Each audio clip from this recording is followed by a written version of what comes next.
I see holds nothing that I want. The world I see holds nothing, no, nothing that I want. The world I see holds nothing that I want. When you think you see some value in this world, say, this will not tempt me to delay myself. This will not tempt me to delay myself. The world I see holds nothing that I want. The world I see holds nothing that I want. The world I see holds nothing that I want. Well, thank you all so much for joining me today in studying A Course in Miracles. I'm reading from the Foundation for Inner Peace version this year of A Course in Miracles, the Blue Book. And we're ready for Lesson 128 for Thursday, May the 8th of 2025. And this is a few days earlier. I'm recording this on the Monday prior to that Thursday. The world I see holds nothing that I want. I do my lesson 4 days in advance. That way I can get it uploaded and it be on there for everyone that's following it by the calendar year. Sometimes it takes me 2 or 3 days to get these things uploaded. The world I see holds nothing that I want. But thank you all so much for joining me, though. The world you see holds nothing that you need to offer you, nothing that you can use in any way, nor anything at all that serves to give you joy. Believe this thought, and you are saved from years of misery, from countless disappointments, and from hopes that turn to bitter ashes of despair. No one but must accept this thought as true, if he would leave the world behind and soar beyond its petty scope and little ways. Each thing you value here is but a chain that binds you to the world. Each thing you value here is but a chain that binds you to the world, and it will serve no other end but this. For everything must serve the purpose you have given it until you see a different purpose there.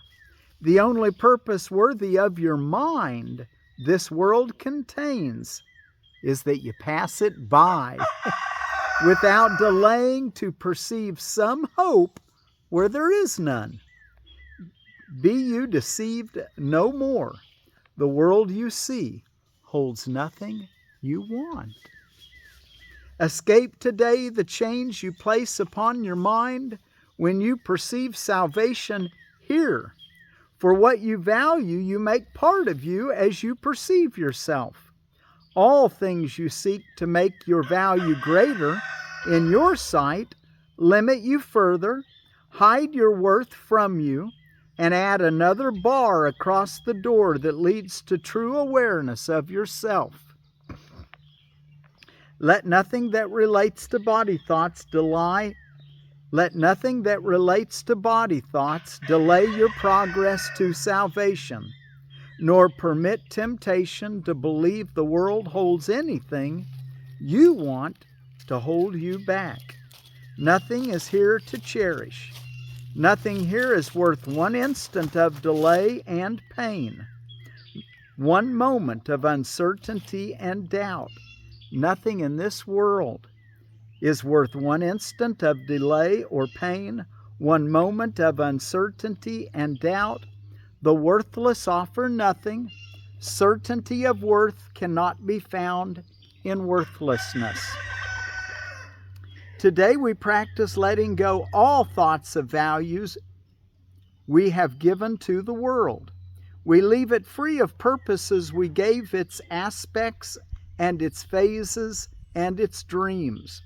We hold it purposeless within our minds and loosen it from all we wish it were. Can we do that? Can we just say that we don't know what the world's supposed to be and we don't put our beliefs and our wishes on the world?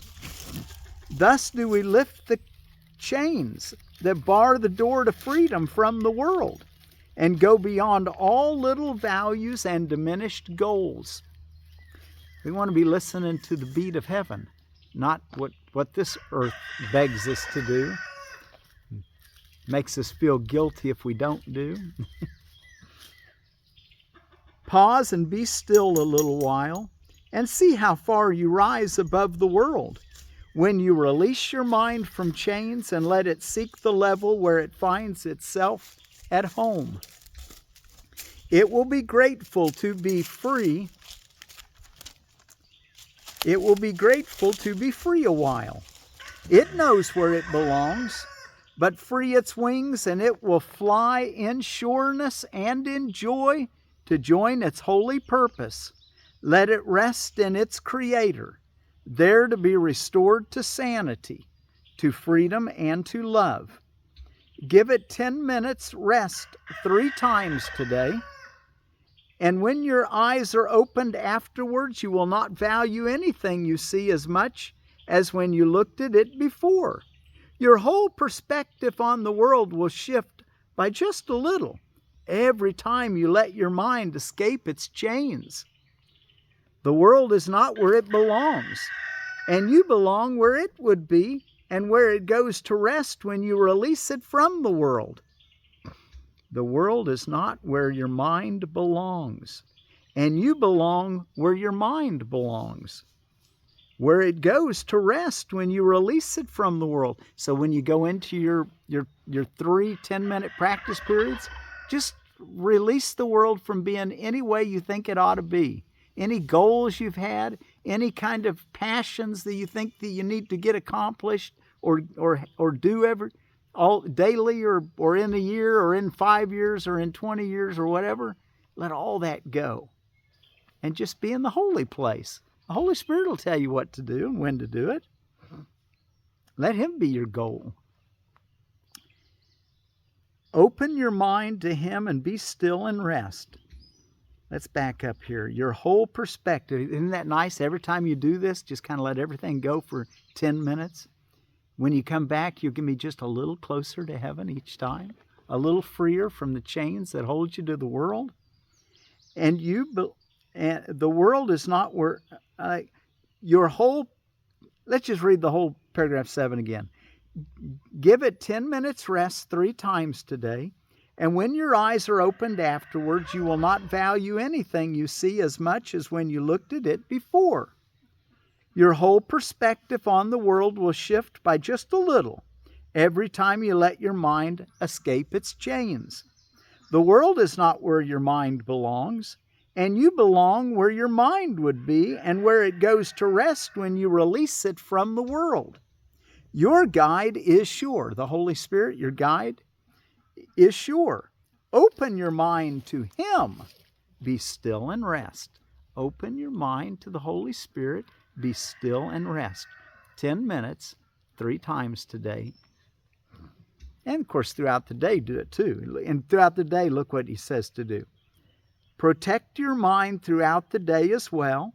And when you think you see some value in an aspect or an image of the world, refuse to lay this chain upon your mind, but tell yourself with quiet certainty, this will not tempt me to delay myself. The world I see holds nothing I want. The world I see holds nothing that I want. Okay, so you know what to do. So be alert today of when your mind or you're looking at for something and you think it has value, worth living for here. Say, well, I like that, but there's a greater gift for me. I've got to let this world go so that I can know the real world. And ask the Holy Spirit to show you. Okay, now so all day today, tell yourself, the world I see holds nothing that I want. And if something attracts your attention and you think you see some value in this world say, "This will not tempt me to delay myself. The world I see holds nothing that I want." Okay, now in chapter 14, Teaching for Truth, Roman numeral 9, the reflection. Oh no, is that where we're at? No, that's not where we're at. We are on Thursday's Roman numeral 8, the holy meeting place. The holy meeting place. In the darkness you have obscured the glory God gave you, and the power he bestowed upon his guiltless Son. All this lies hidden in every darkened place, shrouded in guilt and in the dark denial of innocence. Behind the dark doors you have closed lies nothing, because nothing can obscure the gift of God. It is the closing of the doors that interferes with recognition of the power of God that shines in you. Banish not power from your mind, but let all that would hide your glory be brought to the judgment of the Holy Spirit, and there undone. Whom he would save for glory is saved for it. He has promised the Father that through him you would be released from littleness to glory.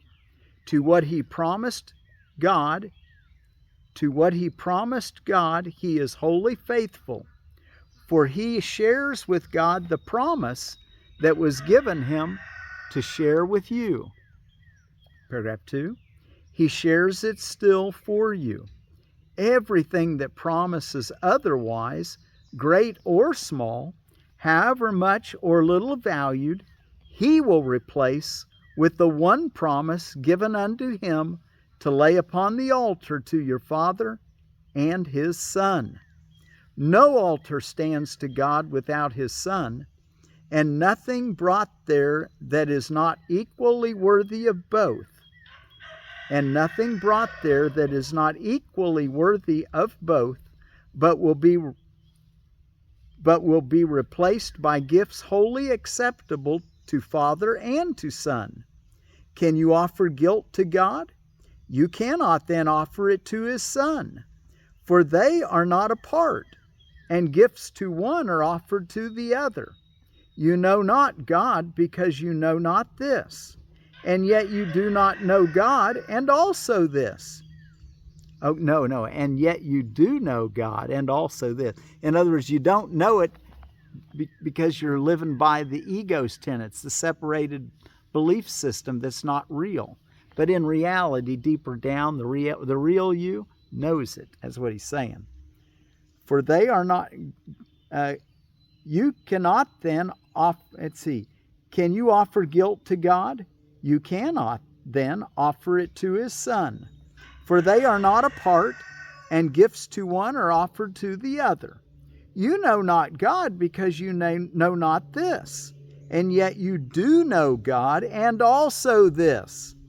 All this is safe within you where the Holy Spirit shines.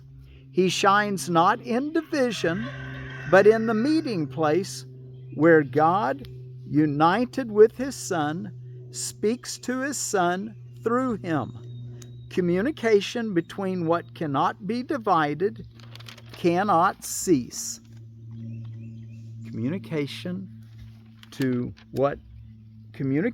between what cannot be divided cannot cease. So we're in communication, we just aren't aware of it. We want to become aware of it. And by doing the lesson today, it's going to help you a long ways. The world I see holds nothing that I want. The holy meeting place of the unseparated Father and his Son lies in the Holy Spirit and in you. All interference in the communication that God himself wills with his Son is quite impossible here. Unbroken and uninterrupted love flows constantly between the Father and the Son, as both would have it be, and so it is. Let your mind wander. Let your mind wander not through darkened corridors away from light's center. You and your brother may choose to lead yourselves astray, but you can be brought together only by the guide appointed for you. The Holy Spirit, guides capitalized. He will surely lead you to where God and His Son await your recognition. They are joined in giving you the gift of oneness, before which all separation vanishes. The gift of oneness. The gift of oneness, before which all separation vanishes. Unite with what you are. You cannot join with anything except reality. God's glory and His Son's belong to you in truth. They have no opposite, and nothing else can you bestow upon yourself. And paragraph 4, there is no substitute for truth. And truth will make this plain to you as you are brought into the place where you must meet with truth. And there you must be led through gentle understanding, which can lead you nowhere else. Where God is, there are you. Such is the truth. Where God is, there are you. Such is the truth. Nothing can change the knowledge given you by God into unknowingness. Everything God created knows its Creator. For this is how creation is accomplished, by the Creator and by His creations. In the holy meeting place are joined the Father and His creations, and the creations of His Son with them together. There is one link that joins them all together, holding them in the oneness out of which creation happens. Capital for them, talking about our joint wills with God. Our joint wills with God's will is what they're referring to, the them, in paragraph 4.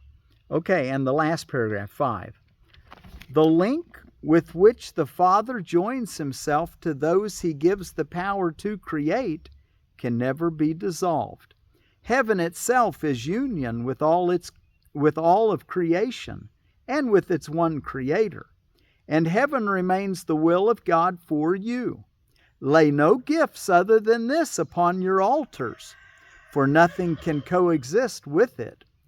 Here your little offerings are brought together with the gift of God, and only what is worthy of the Father will be accepted by the Son, for whom it is intended. To whom God gives Himself, He is given.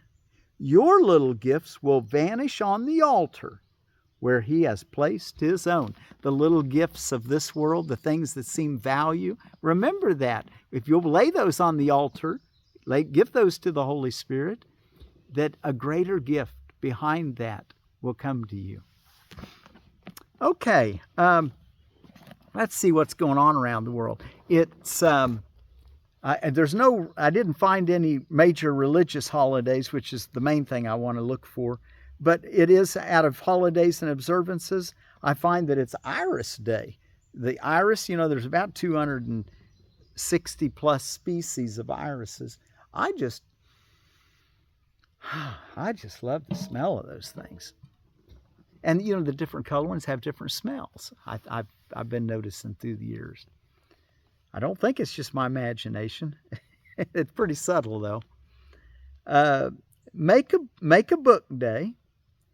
Children Mental Health Awareness Day. Student Nurses Day. No Socks Day. Donkey Day. A donkey. And I didn't check. It's the Equus genus, and I forget the species name for donkeys. I like to tell you guys that because I think that in our home fellowships, our little bodies where we gather, we want to have good conversation. We want to know what each other's talking about, or online when we're communicating. We want to know what we're talking about. So you don't want to just say you want to make sure you give the full name. If you're not sure, that, if you've already know that it's comfrey, and you know that the comfrey you're talking about is because there are a couple of varieties of comfrey. That's a good example, actually.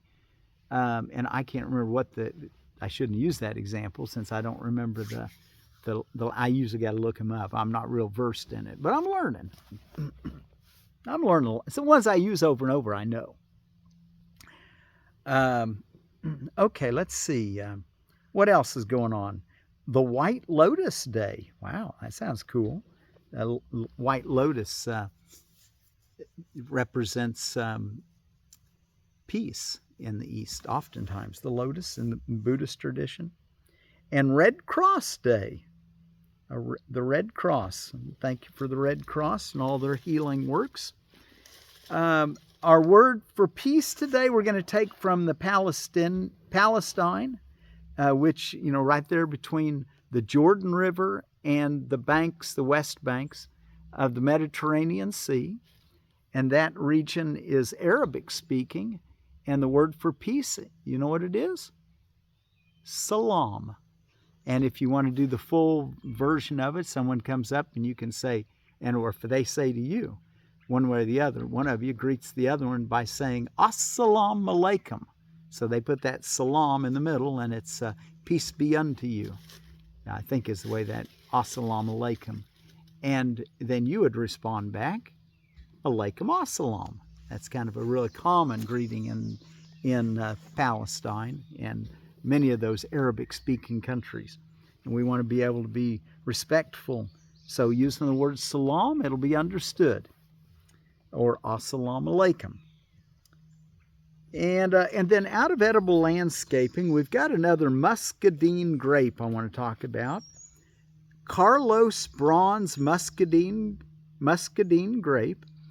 And it's a Vitus, and the word I couldn't remember yesterday, it's a rhodendifolia. Rhodendifolia. That's probably it. Rhodendifolia. The rhodendifolia, I think, is probably right pronunciation. And it says of the Carlos Bronze Muscadine grape out of edible landscaping, Carlos is a yellow muscadine, sweet and self-fertile with a pleasing flavor. No spraying or bagging of fruit clusters needed. It's a native, the most widely planted yellow muscadine in North Carolina. Space 4 foot by 8 foot trellis, about 6 foot tall. Zones 7 through 9. And I expect what he means by 4 foot by 8 foot, I'm not exactly sure what he's referring to there. If you want a 4 foot high trellis, you wouldn't want an 8 foot. You wouldn't be able to reach that. Space 4 foot. Oh, probably it's 4 to 8 foot. Space them like about 6 foot apart is probably what he's referring to. On a trellis that's about 6 foot tall. Zones 7 through 9. Still a little warm season for my area, but it'll work good in some parts of the Ozarks. And it might even work good here if it was on a protected south side of a building or something, where it didn't get that real cold wind. Okay, do we all know what to do in our practice? A little simple lesson today. 3 times for 10 minutes, you're going to escape the chains of the world and just have a completely open mind and just sit there in peace. That's all you have to do. Just sit there in peace. Might come into it with saying, the world I see holds nothing that I want. And then every time your mind goes thinking about what it wants, come back and remind yourself, the world I see holds nothing that I want. I just want God. I just want truth. I want reality. I want joy. I want peace. And then rest your mind.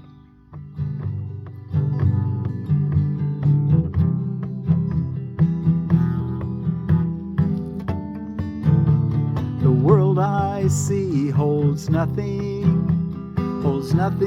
that I want. The world I see holds nothing that I want.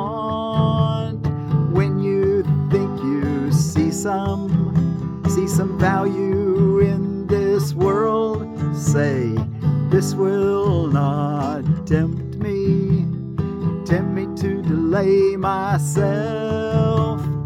This will not tempt me to delay myself. This will not tempt me to delay myself. The world I see holds nothing that I want. The world I see holds nothing that I want. When you think you see some value in this world, say, this will not tempt me to delay myself. This will not tempt me to delay myself. The world I see holds nothing that I want. The world I see holds nothing that I want. The world I see holds nothing that I want.